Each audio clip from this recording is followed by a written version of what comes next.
Esses dias eu estava assistindo a um vídeo no Quai em que uma pessoa perguntou, acho que para um pastor, algo aparentemente simples. O que veio primeiro, Deus ou o tempo? Aquela pergunta me chamou a atenção não pela resposta em si, mas pelo que ela despertou em mim. Porque eu sempre fico imaginando isso. Onde fica Deus? Como ele criou as coisas? Como surgiram o mundo? A realidade? E as regras que fazem tudo funcionar? Ok, então duas perguntas. Vamos lá. Go ahead. Sua pergunta de onde veio Deus parte de uma suposição errada. Obviamente, ela mostra que você está pensando no Deus errado porque o Deus da Bíblia não é afetado por tempo, espaço ou matéria.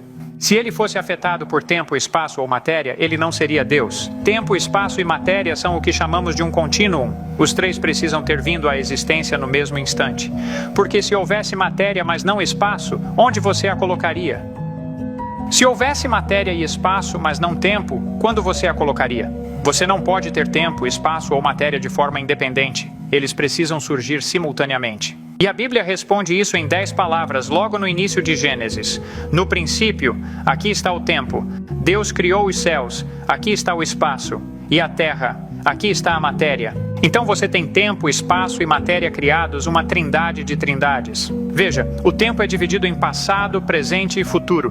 O espaço tem comprimento, largura e altura, e a matéria existe em sólido, líquido e gasoso. Uma trindade de trindades criada instantaneamente, e o Deus que as criou precisa estar fora delas. Se ele fosse limitado pelo tempo, não seria Deus. O homem que criou este computador não está dentro do computador, ele não está correndo lá dentro mudando os números na tela. Da mesma forma, o Deus que criou este universo está fora dele. Ele está acima, além, dentro e através dele, mas não é afetado por ele.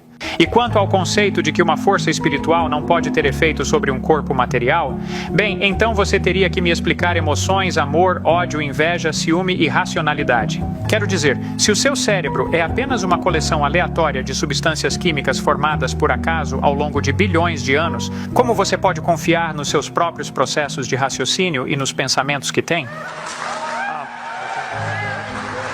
Portanto, sua pergunta de onde veio Deus parte da ideia de um Deus limitado, e esse é o seu erro. O Deus a quem eu adoro não é limitado por tempo, espaço ou matéria. Se eu pudesse encaixar o Deus infinito dentro do meu cérebro de 3 libras, ele não seria digno de adoração, com certeza. E esse é o Deus que eu adoro. Obrigado.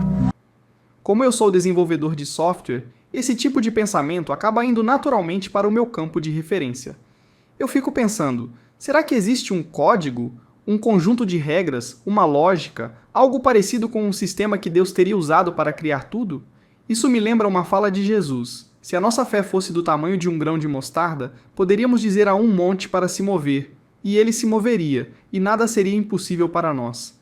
É como se a fé fosse uma forma de acessar ou interagir com essas regras invisíveis da realidade. A partir disso, comecei a refletir de outra forma. E se a fé funcionasse como os códigos de um jogo, como no GTA? Códigos que permitem fazer aparecer dinheiro, ganhar vida infinita, super força ou até alterar a própria realidade do jogo. Não porque o personagem seja poderoso por si só, mas porque ele tem acesso a algo que está acima das regras normais daquele mundo. A analogia do jogo, pense em um jogo como GTA, The Sims ou qualquer mundo aberto cheio de NPCs. Os NPCs não sabem que são NPCs, eles não fazem ideia de quem programou o jogo, não sabem o que é um computador, um console ou um jogador. O mundo deles tem regras fixas, física, tempo, limites invisíveis. Agora vira a lente para nós. Seguimos leis da física. O tempo corre em uma única direção. O universo tem constantes estranhas e extremamente precisas. A consciência não é totalmente explicável.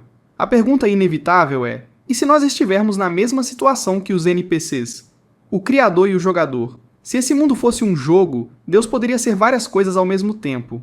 O programador que escreveu as regras, o arquiteto do sistema, as leis do universo, ou até o jogador, interagindo de forma limitada. Talvez Deus não esteja dentro do universo, mas fora dele, assim como você não está dentro do GTA quando joga. Simulação e realidade. A ideia de que vivemos em uma simulação não é apenas coisa de ficção científica. Esse debate já aparece em conversas filosóficas, científicas e tecnológicas. Algumas pessoas da área de tecnologia já levantaram publicamente a possibilidade de que, do ponto de vista estatístico, a chance de vivermos em uma simulação pode ser maior do que a de estarmos na chamada realidade base. O raciocínio costuma seguir uma lógica simples.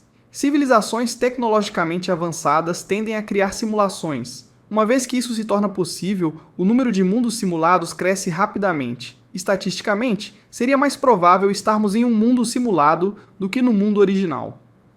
Consciência, o bug ou a feature. Nos jogos, NPCs não têm consciência real, mas nós temos algo estranho. Autoconsciência, capacidade de questionar a própria existência, imaginação, criação de teorias.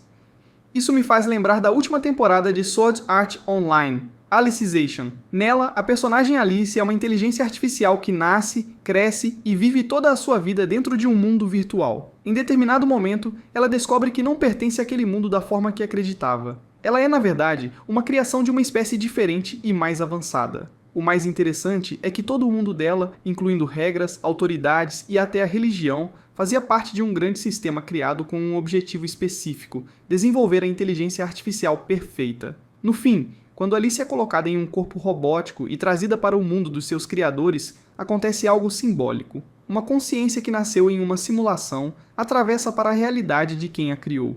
Isso faz a gente pensar: e se a consciência for justamente o ponto de ruptura do sistema? Não um erro, mas o objetivo final. Algo que nasce dentro das regras, mas que um dia é capaz de enxergar além delas. Isso reforça a hipótese de que a consciência pode ser a única coisa realmente fundamental, mesmo que o mundo ao redor seja simulado. Religião, ciência e filosofia. Curiosamente, várias religiões já abordavam essas ideias de outra forma.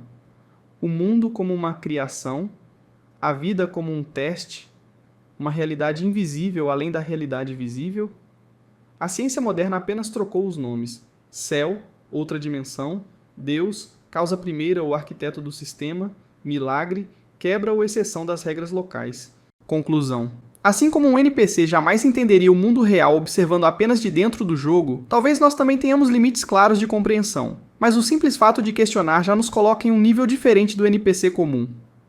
Pensar nisso não é loucura, é curiosidade existencial. No fim, talvez a pergunta não seja: estamos em uma simulação, mas sim: o que fazemos com a consciência que temos, independentemente da resposta? E se Deus não for alguém observando lá de fora, mas o próprio sistema inteiro em funcionamento? E aí, o que você achou do vídeo? Comenta aqui embaixo a sua opinião, porque eu quero muito saber o que você pensa sobre esse assunto. A discussão é sempre bem-vinda. Se você gostou, não esqueça de deixar aquele like, que ajuda bastante o canal. E se conhece alguém que vai curtir esse conteúdo, compartilha com ele também. Ah, e se ainda não é inscrito, já aproveita para se inscrever e ativar o sininho. Assim você não perde nenhum dos próximos vídeos. Valeu por assistir e até a próxima!